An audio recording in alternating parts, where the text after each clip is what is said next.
منہ چھپا کے جیے نہ سر جھکا کے جیے، ستم گروں کی نظروں سے نظریں ملا کے جیے۔ کیا ہوا جو راہ زندگی میں ایک دن کم جیے، ہم ساتھ ان کے تھے جو مشعلیں جلا کے جیے۔ یہ صرف شاعری نہیں ہے، یہ کوئی تقریر کی رسم نہیں پوری کی میں نے، یہ ہمارا عمل ہے، عمل۔ ہم جن کے ساتھ جیے ہیں، جن سے ہماری نسبتیں ہیں،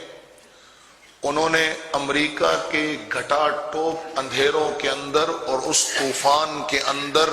اپنے لہو سے شمع جلائی۔ آج وہ ہم میں نہیں ہے تو کیا ہوا، یا ہم کل نہیں ہوں گے تو کیا ہوگا؟ لیکن اللہ کی قسم کھا کر کہہ رہا ہوں، غلبہ اسلام کی منزلوں کی طرف جب تم بڑھو گے تو راستے میں تمہیں تحریک غلبہ اسلام کے کارکنان کی قبریں نظر آئیں گی۔ دعوت کا میدان ہو یا تربیت جہاد کا عمل ہو یا محاذوں کی یلغار ہو، ہم نے پوری جرت، ایسی جرت جس میں کوئی بے وقوفی شامل نہیں،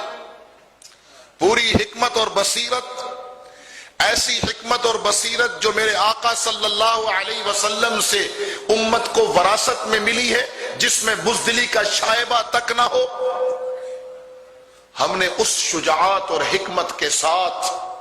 علم جہاد کو اٹھائے رکھا ہے، اور اس میں ہمارا کمال نہیں ہے،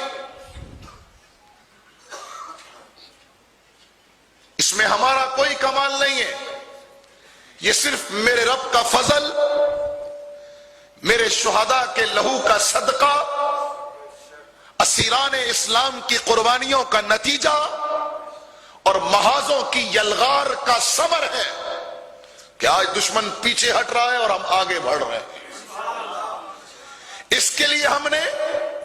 اپنوں کا ستم بھی سہا ہے، غیروں سے جسموں کے ٹکڑے بھی کروائے ہیں،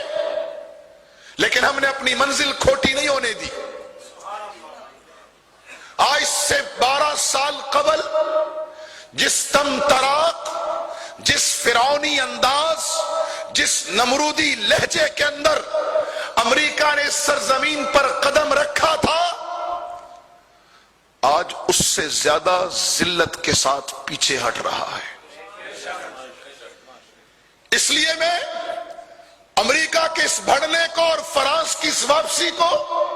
یوں کہا کرتا ہوں، کچھ اہل ستم کچھ اہل حشم میں خانہ گرانے آئے تھے، کچھ اہل ستم کچھ اہل حشم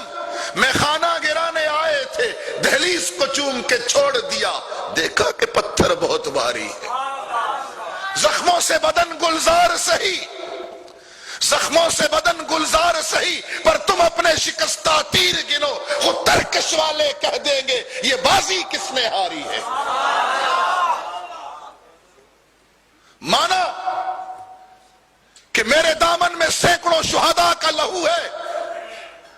میں مانتا ہوں کہ میری وراثت کے اندر درجنوں معصور ہیں، میں مانتا ہوں ہمیں اپنوں نے رلایا، میں مانتا ہوں ہمارے راستے میں غیروں نے روڑے اٹکائے، میں مانتا ہوں کہ جبر اپنے عروج پر آیا، میں مانتا ہوں کہ امریکہ اپنی پوری طاقت کے ساتھ آیا۔ میں مسجد میں بیٹھ کر یہ کہہ دوں امریکہ کوئی طاقت نہیں، غلط ہے۔ میں حجرے میں بند ملا نہیں ہوں، نہ میں پیٹ پرست ہوں، میں زمینی حقائق کو سامنے رکھ کر کہہ رہا ہوں امریکہ ایک طاقت ہے۔ دنیا نے اس طاقت کو سنا اور ڈر گئے، ہم نے اس طاقت کے سامنے جسموں کے ٹکڑے کروائے، مگر ڈٹے ہوئے، ڈٹے رہیں گے انشاءاللہ۔